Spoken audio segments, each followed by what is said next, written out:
ఓం నమో భగవతే శ్రీ రమణాయ. చాలా సంతోషం నాయన.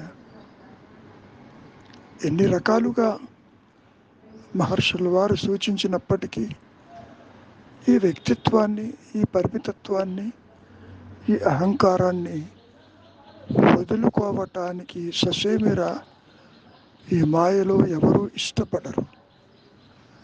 ఇది పోతే నా గతేమిటిని అనుకుంటాడే తప్ప ఇది లేకపోయినా నేనుగా ఉన్నాను అన్నటువంటి స్థితి ఏర్పడదు. ఇది ఒక మాయావి. ఇది దేహాలను మార్చుకుంటూ ఆయా లోకాలని దర్శిస్తూ ఉంటుంది. స్థూల దేహంతో స్థూల జగత్తుని చూస్తుంది. సరే, స్వప్నం మీకు తెలిసిందే.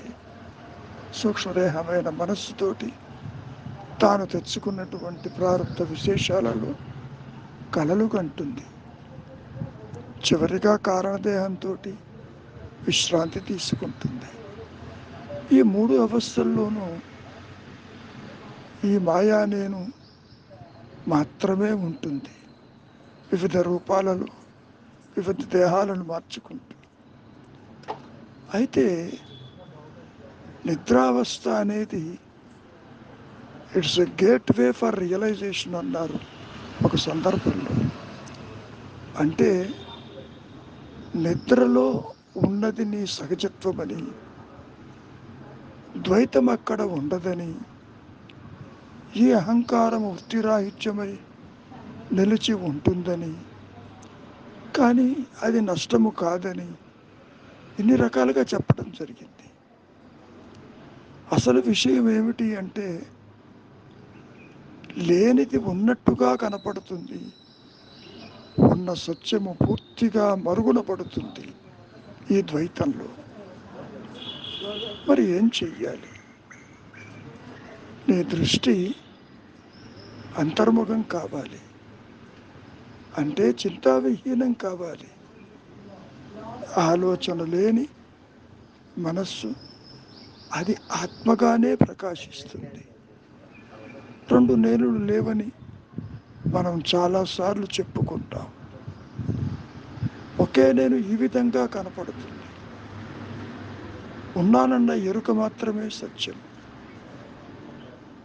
అది నీవు తెలుసుకోవటం కాదు.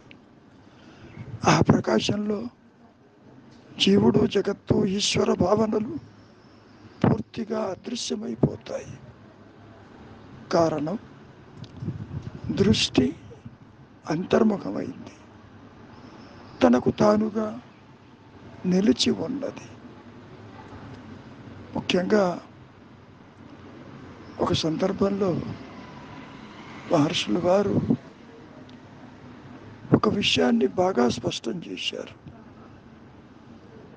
ప్రసాదము అంటే అదేదో ఆకాశం నుంచి ఊడిపడేది కాదు, ఎవరో చేతికిచ్చేది కాదు. ప్రసాదం అంటేనే అనుగ్రహం. ఇక్కడ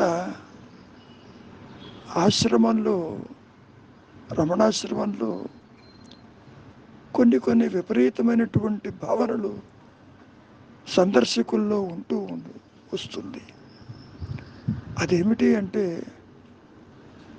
మహర్షుల వారు భోజనం చేస్తున్నప్పుడు వారు తినేటటువంటి ఆకులో కొంత తీసుకుని తింటే అది మంచిదని, ప్రసాదమని భావిస్తూ ఉంటారు. ఆ సందర్భంలో ఆయన ఒక విషయాన్ని బాగా స్పష్టం చేశారు. వ్యక్తిత్వం తల ఎత్తకుండా, అహంకారము పొడచూపకుండా నీవు తినే ఏ పదార్థమైనా భగవత్ ప్రసాదమే కదా. వ్యక్తిత్వాన్ని పక్కకు పెట్టు. నేను తింటున్నాను, ఇందులో పవిత్రత ఉన్నది, ఇది మంచి, ఇది చెడు, ఇన్ని ఆలోచనలతోటి నీవు నిలిచి ఉన్నప్పుడు మరి అది ఎందుకు పనికిరాదు కదా. ఇదిగో ఈ ఆకులో అందరూ కనుక తలా ఒక ముద్ద తీసుకుపోతే నాకు మిగిలేదేమిటి? ఈ దేహాన్ని ఎలా పోషించాలి? అది కాదు. ప్రసాదం అన్నా, భక్తి అన్నా నీవుగా నిలిచి ఉండటం. అహంకారము తల ఎత్తకుండా నీవు ఏది స్వీకరించినా అది భగవత్ ప్రసాదమే అవుతుంది. ప్రసాదం అనేటువంటి మాటలో దానికి కొన్ని గుణాలని ఆపాదించి భగవత్ ప్రసాదమని, దైవ ప్రసాదమని, గురు ప్రసాదమని అనుకుంటూ ఉంటారు. నీవు ఇందాక చెప్పినట్లు ఏది స్వీకరించినా వ్యక్తిత్వము తల ఎత్తకుండా నీవు తీసుకునేది మరి ప్రసాదము కాక మరేమిటి? ఉన్నదే అనుగ్రహము, ఉన్నదే ప్రసాదం. ఇక్కడ బాగా అర్థం చేసుకోవలసింది, ఒకదాన్ని మనం తీసుకుంటున్నప్పుడు నివేదన చేశాం కాబట్టి అది ప్రసాదమైందని అనుకుంటావు. ఎవరికి నివేదన చేస్తున్నావు? నీవు కల్పించుకున్నటువంటి ఒక దైవానికే కదా. ఆ దైవం ఎవరు? నీ ఆలోచనే కదా. భగవంతుడు ఆలోచన, ప్రసాదం ఆలోచన, పదార్థం ఆలోచన, నివేదన ఆలోచన. అసలు నీకు అన్యంగా ఏది ఉందని నివేదిస్తావు? ఒకవేళ నైవేద్యం పెడుతున్నావే అనుకో, ఆ పెట్టే నైవేద్యం ఎలా ఉంటుందో తెలుసా? ఒకరోజు ఒకడు వినాయకుడి గురించి పూజ చేద్దాం అనుకున్నాడు. మంచిది. వినాయకుడిని చేయటానికి ఇంట్లో ప్రతిమ లేకపోయేసరికి ఇంత బెల్లం ముక్క తీసుకుని ఆకారం చేసి వినాయకుడిని అక్కడ భద్రపరిచి పూజ చేశాడు. అంతా బాగానే ఉంది. చివరికి నైవేద్యం పెట్టబోయేసరికి అక్కడ ఏమీ లేకపోతే వినాయకుడు తొండం విరగ్గొట్టి ఆయనకి పెట్టడం జరిగింది బెల్లం ముక్కగా. దాని అర్థమేంటి?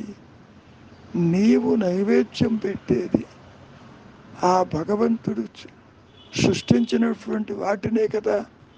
నీవు సొంతంగా ఏం పెట్టడం లేదు. అక్కడ ఉన్నది ఆయనది, ఆయనకే ఇస్తున్నావు.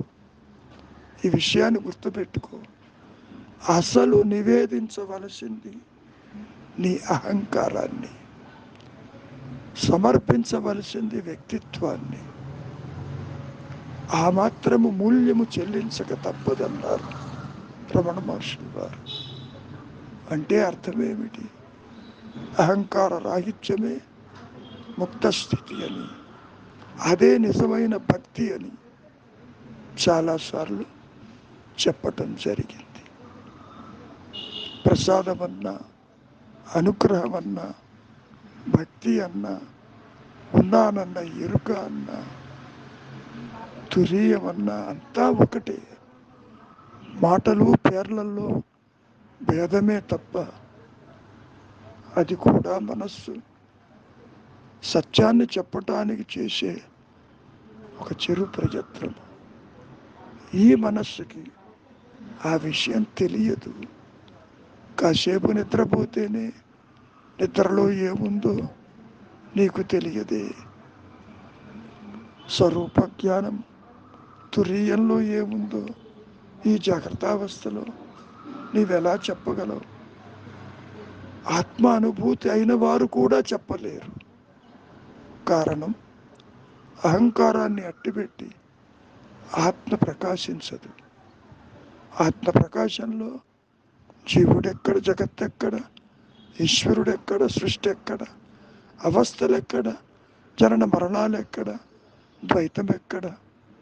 ఇదేది ఉండదు కదా అంటూ చెప్పుకొచ్చారు.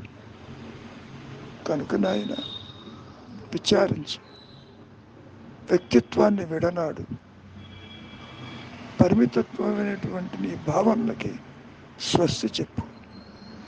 నీవు దేహము కాదని, దేహివని, దేహం ఉన్నంత మాత్రాన నీవు అది ఎట్లా అవుతావు?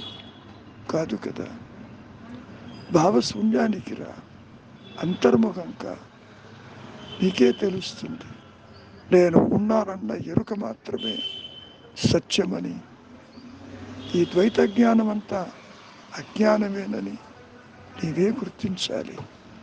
నేను ఇక్కడ ఎంత చెప్పినా అది నీకు మింగుడు పడదు. ఆత్మ అనుభవం ఎవరు అందించేది కాదు, పవిత్ర గ్రంథాలలో ఉండదు.